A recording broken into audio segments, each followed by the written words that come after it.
Hi welcome to Shailapuni YouTube channel. ಇನ್ನು ಯಾರೆಲ್ಲ subscribe ಆಗಿಲ್ಲ ಪ್ಲೀಸ್ ಸಬ್ಸ್ಕ್ರೈಬ್ ಆಗೋಣ ನೋಡಿ. ಹಾಗೆ ನಮ್ಮ ಚಾನಲ್ನ ಪ್ರಮೋಟ್ ಮಾಡಬೇಕು ಅಂದರೆ ಪ್ಲೀಸ್ ಎಲ್ಲರೂ ಒಂದು ಸ್ವಲ್ಪ ಜನಕ್ಕೆ ಶೇರ್ ಮಾಡಿ.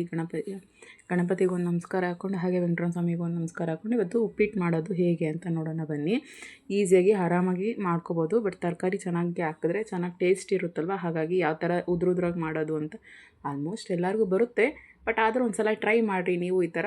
ಬಟ್ ಬೇರೆ ಎಲ್ಲ ಮಾಡಿರ್ತೀರಲ್ಲ, ಈ ಥರ ಒಂದು ಸಲ ಟ್ರೈ ಮಾಡಿ ಆಯಿತಾ. ನಾನಿಲ್ಲಿ ತರಕಾರಿಯಾಗಿ ಬೀನ್ಸ್ ತೊಗೊಂಡಿದ್ದೀನಿ, ಮತ್ತು ಕ್ಯಾರೆಟು ಮತ್ತು ಬಟಾಣಿ, ಹಸಿ ಬಟಾಣಿ ತೊಗೊಂಡು ಒಂದು ಸ್ವಲ್ಪ ಉಪ್ಪು ಹಾಕ್ಕೊಂಡು ಸ್ವಲ್ಪ ಬೇಯಿಸ್ಕೊತಿದ್ದೀನಿ. ನೋಡಿ ಇಲ್ಲಿ ಬೆಂದಿದೆ. ಈಗ ಅಷ್ಟು ಮಾತ್ರ ಬೆಂದರೆ ಸಾಕು. ಒಂದು ಅರ್ಧ ಬೇಯಿಸ್ಕೊಟ್ರಿ, ಜಾಸ್ತಿ ಬೇಯಿಸ್ಕೊಳಕ್ಕೆ ಹೋಗಬೇಡಿ. ನಾನಿಲ್ಲಿ ರವೆ ಹುರ್ಕೊಳ್ಳೋಣ ಅಂತ ಬಾಣಲಿ ಇಟ್ಕೊಂಡಿದ್ದೀನಿ. ನಾನಿಲ್ಲೊಂದು 3/4 ಕಪ್ ತೊಗೊಂಡಿದ್ದೀನಿ ಅಷ್ಟೇ. ಜಾಸ್ತಿ ತರಕಾರಿ ಹಾಕ್ಕೊತೀನಿ, ರವೆ ಸ್ವಲ್ಪ ಕಮ್ಮಿ ಹಾಕ್ಕೊತೀನಿ. ಇದರೊಳಗಡೆ ಸ್ವಲ್ಪ ಆಯಿಲ್ ಹಾಕ್ಕೊಂಬಿಡಿ. ಒಂದು ಸ್ಪೂನಷ್ಟು ಹಾಕ್ಕೊಳ್ಳಿ ಸಾಕು, ಜಾಸ್ತಿ ಬೇಡ. ಸ್ವಲ್ಪ ಶೈನಿಯಾಗಿರುತ್ತೆ, ಉದ್ರುದ್ರಾಗಿ ಬರುತ್ತೆ ಆಯಿಲ್ ಹಾಕ್ಕೊಳ್ಳೋದ್ರಿಂದ, ಅದಕ್ಕೆ ಹೇಳಿದ್ದು. ಒಂದು ಸ್ಪೂನ್ ಹಾಕ್ಕೊಳ್ರಿ. ಇಲ್ಲ ಬೇಕು ಅಂದರೆ ಮೇಯ್ನ್ ಬೇಕಾಗಿರೋದು ಉಪ್ಪಿಟ್ಟಿಗೆ ಏನಂದರೆ ಸ್ವಲ್ಪ ಎಣ್ಣೆ ಸ್ವಲ್ಪ ಚೆನ್ನಾಗಿದ್ರೇ ಉಪ್ಪಿಟ್ಟು ತಿನ್ನೋಕ್ಕಾಗೋದು. ಹಾಗಾಗಿ ಸ್ವಲ್ಪ ಎಣ್ಣೆ ಹಾಕ್ಕೊಳ್ಳಿ, ಏನೂ ಆಗೋಲ್ಲ. ಇದೊಂದಕ್ಕೆ ಹಾಕ್ಕೋಬೇಕು ಮೇಯ್ನ್, ಇನ್ನು ಯಾವುದಕ್ಕೂ ಅಷ್ಟು ಬೇಡ ಅನಿಸಿದ್ರು ಇದಕ್ಕೆ ಮಾತ್ರ ಉಪ್ಪಿಟ್ಟಿಗೆ ಎಣ್ಣೆ ಸ್ವಲ್ಪ ಜಾಸ್ತಿ ಬೇಕು. ಸ್ವಲ್ಪ ಗೋಲ್ಡನ್ ಬ್ರೌನ್ ಬರೋವರೆಗೂ ಸ್ವಲ್ಪ ಲೋ ಫ್ಲೇಮಲ್ಲೇ ಹುರ್ಕೊಂಡ್ರೆ ನಿಮ್ಗೆ ಉದ್ರುದ್ರಾಗೂ ಇರುತ್ತೆ, ಮೆತ್ತಗೂ ಇರುತ್ತೆ. ಸ್ವಲ್ಪ ತಾದ್ಮೇಲೆ ತಿಂದರೂ ಏನೂ ಆಗೋಲ್ಲ. ಇಲ್ಲಿ ನೋಡಿ ಇದಾಗಿದೆ. ಈಗ ನಾನೊಂದು ತಟ್ಟೆಗೆ ಟ್ರಾನ್ಸ್ಫರ್ ಮಾಡ್ಕೊಬಿಡ್ತೀನಿ. ಇಷ್ಟೇ ಇದೆ ಅಂತ ಅಂದ್ಕೋಬೇಡಿ, ಬಟ್ ಆಗುತ್ತೆ. 3 ಮೆಂಬರ್ಸ್ಗೆ ಆರಾಮಾಗಿ ಆಗುತ್ತೆ ಅದು. ಸ್ವಲ್ಪ ತರಕಾರಿ ಜಾಸ್ತಿ ಹಾಕ್ಕೊಳ್ಳಿ ಅಷ್ಟೇ. ಒಂಚೂರು ಕಡಲೆಬೇಳೆ ಎಣ್ಣೆ ಹಾಕ್ಕೊಂಡಿದ್ದೀನಿ. ಕಡಲೆಬೇಳೆ ಹಾಕ್ಕೊಂಡು ಸ್ವಲ್ಪ ಸಾಸಿವೆ, ಸ್ವಲ್ಪ ಒಂದು ಗೋಲ್ಡ್ ಬ್ರೌನ್ ಬರಬೇಕು ಕಡಲೆಬೇಳೆ, ಇಲ್ಲ ಅಂದರೆ ಚೆನ್ನಾಗಿರಲ್ಲ. ಸ್ವಲ್ಪ ನಿಮಗೆ ಎಷ್ಟು ಖಾರಕ್ಕೆ ಎಷ್ಟು ಬೇಕೋ ಅಷ್ಟು ಈರುಳ್ಳಿ ಆಗಲಿ ಟೊಮೆಟೊ ಲಾಸ್ಟಲ್ಲಿ ಹಾಕ್ಕೊಳ್ಳಿ. ಟೊಮೆಟೊ ಇವಾಗ ಹಾಕ್ಕೊಳ್ಳೋಕೆ ಹೋಗ್ಬೇಡಿ. ಸ್ವಲ್ಪ ಮೆಣಸಿನ್ಕಾಯಿ, ಒಂದು ಸ್ವಲ್ಪ ಈರುಳ್ಳಿ ಹಾಕ್ಕೊಂಡಿದ್ದೀನಿ ನಾನಿಲ್ಲಿ. ಚೆನ್ನಾಗಿ ಮಿಕ್ಸ್ ಮಾಡ್ಕೊಳ್ಳಿ. ಅಂದರೆ ಉದ್ದುದ್ದಾಗ ಹಾಕ್ಕೊಳ್ಳಿ. ಸ್ವಲ್ಪ ಸಣ್ಣಕ್ಕೆ ಹಾಕ್ಕೊಂಡ್ರೆ ಟೇಸ್ಟ್ ಅಷ್ಟಾಗಿ ಚೆನ್ನಾಗಿರಲ್ಲ.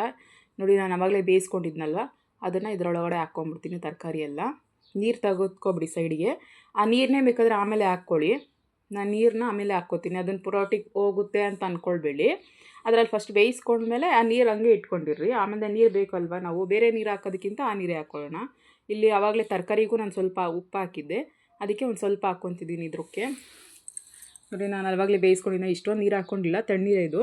ಆವಾಗ ಒಂದು ಸ್ವಲ್ಪ ನೀರಿದ್ದನ್ನು ಅದಕ್ಕೂ ಇದಕ್ಕೂ ಮಿಕ್ಸ್ ಮಾಡ್ಕೊಂಡಿದ್ದೀನಿ ಅಷ್ಟೇ. ಎಷ್ಟು ಅಂದರೆ 3/4 ಅಲ್ವಾ ನಾನು ತೊಗೊಂಡಿದ್ದು, 1/4 ಅಷ್ಟು ಹಾಕ್ಕೊಳ್ಳಿ ನೀರು ಸಾಕು, ಜಾಸ್ತಿ ಹಾಕ್ಕೊಳಕ್ಕೆ ಹೋಗಬೇಡಿ. ಟೊಮೆಟೊ ಫಸ್ಟೇ ಹಾಕ್ಬೇಡಿ, ಯಾಕಂದರೆ ಕಲರ್ ಬಿಟ್ಕೊಳ್ಳುತ್ತೆ. ಈ ಟೈಮಲ್ಲಿ ಹಾಕಿದ್ರೆ ಆ ಬಿಸಿಗೆ ಬೆಂದ್ಕೊಂಡ್ಬಿಡುತ್ತೆ ಅಲ್ವಾ, ಹಾಗಾಗಿ ಈ ಟೈಮಲ್ಲಿ ಹಾಕ್ಕೊಳ್ಳಿ ಸಾಕು. ರವೆ ಸ್ವಲ್ಪನೇ ಹಾಕ್ಕೊಂಡು, ಸ್ವಲ್ಪ ಅಂದರೆ ಒಂದು ಅರ್ಧ ಭಾಗ ಹಾಕ್ಕೊಂಡ್ಮೇಲೆ ಇನ್ನೊಂದು ಅರ್ಧ ಭಾಗ ಲಾಸ್ಟಲ್ಲಿ ಹಾಕ್ಕೊಳ್ಳಿ. ಯಾಕಂದರೆ ಒಂದೇ ಸಲ ಹಾಕ್ಬಿಟ್ರೆ ಗಂಟು ಕಟ್ಕೊಬಿಡುತ್ತೆ, ಹಾಗಾಗಿ ಒಂದೇ ಸಲ ಹಾಕೋಕ್ಕೆ ಹೋಗ್ಬೇಡಿ. ನೋಡಿ ಈ ಥರ ಒಂದು ಸಲ ಮಿಕ್ಸ್ ಮಾಡ್ಕೊಳ್ಳಿ. ಇದೊಂದು ಸ್ವಲ್ಪ ಕುದಿಬೇಕು, ಒಂದು ಸ್ವಲ್ಪ ಕೆಳಗಡೆ ಡ್ರೈ ಆಗ್ತಿದೆ ಅನ್ನೋ ಟೈಮಲ್ಲಿ ಇದು ಟಿಪ್ಪು ಕಣ್ರಿ ಆಯಿತಾ. ಇದು ಹೋಟೆಲ್ ಸ್ಟೈಲಲ್ಲೂ ಸಹ ನಿಮ್ಗೆ ಹೇಳಿರಲ್ಲ, ಸ್ವಲ್ಪ ಸಕ್ಕರೆ ಹಾಕ್ಕೊಂಡ್ರೆ ಸೇಮ್ ಹೋಟೆಲಲ್ಲಿ ನಿಮಗೆ ಹೋಟೆಲಾದರೆ ಉಪ್ಪಿಟ್ಟು ಚೆನ್ನಾಗಿ ತಿಂತಿರಲ್ವ, ಮನೇಲಾದರೆ ಬೇಡ ಅಂತಿರಲ್ವ, ಆ ಥರ ಸ್ವಲ್ಪ ಸಕ್ಕರೆ ಹಾಕ್ಕೊಂಡ್ರೆ ಟೇಸ್ಟ್ ಚೆನ್ನಾಗಿರುತ್ತೆ. ಆಲ್ಮೋಸ್ಟ್ ಎಲ್ಲದಕ್ಕೂ ಸ್ವಲ್ಪ ಸಕ್ಕರೆ ಹಾಕ್ತಾರೆ, ಅದಕ್ಕೆ ಅವ್ರು ಹೋಟೆಲಲ್ಲಿ ಅಷ್ಟು ಟೇಸ್ಟಾಗಿ ಬರುತ್ತೆ. ನೀವು ಒಂದು ಸಲ ಹಾಕ್ಕೊಂಡು ನೋಡಿ ಆಯಿತಾ. ಲಾಸ್ಟಲ್ಲಿ ಒಂದು ಸ್ವಲ್ಪ ಕೊತ್ತಂಬರಿ ಸೊಪ್ಪು ಹಾಕ್ಕೊಂಡು ಇನ್ನೊಂದು ಸ್ವಲ್ಪ ಒಂದು 5 ನಿಮಿಷ ಕುದಿಸ್ಕೊಂಡ್ರೆ ಸಾಕು, ಮುಗಿಯುತ್ತೆ. ಪ್ಲೇಟ್ ಮುಚ್ಕೊಂಡ್ಬಿಟ್ರೆ ಮುಗೀತು. ಇಲ್ಲಿ ನಾನು ಬಿಸಿ ಇದೆ, ಹಾಗಾಗಿ ತೆಗಿಯೋಕ್ಕೆ ಕಷ್ಟ ಆಯಿತು. ನೋಡಿ ಇಷ್ಟು ಉದ್ರಾಗಿದೆ. ತರಕಾರಿನ ಎಷ್ಟು ಚೆನ್ನಾಗಿ ಕಾಣಿಸ್ತಿದೆ ನೋಡಿ. ನೀವು ತರಕಾರಿ ಹಾಕಿ ಈ ಥರ ಟ್ರೈ ಮಾಡಿ, ನಿಮ್ಮ ಮಕ್ಕಳು ಆರಾಮಾಗಿ ಈಸಿಯಾಗಿ ತಿಂತಾರೆ. ನಮ್ಮ ಮನೇಲಿ ತಿಂತಿದ್ದಾರೆ, ಅದಕ್ಕೆ ನಾನು ನಿಮ್ಗೆ ಹೇಳಿದೆ. ನಮ್ಮ ಮನೇಲಿ ಉಪ್ಪಿಟ್ಟು ಬೇಡ ಅಂತ ಯಾವತ್ತೂ ಹೇಳಿಲ್ಲ. ಈ ಥರ ತರಕಾರಿ ಸ್ವಲ್ಪ ಜಾಸ್ತಿ ಹಾಕಿ ಮಾಡಿದ್ರೆ ಚೆನ್ನಾಗಿರುತ್ತೆ. ಶೋ ಹಾಕ್ಬೇಕಲ್ವ, ಶೋ ಹಾಕೋದಕ್ಕೋಸ್ಕರ ಒಂದು ಸ್ವಲ್ಪ ಬಟ್ಲಲ್ಲಿ ಹಾಕಿ ನಿಮ್ಗೆ ತೋರಿಸ್ತಿದ್ದೀನಿ.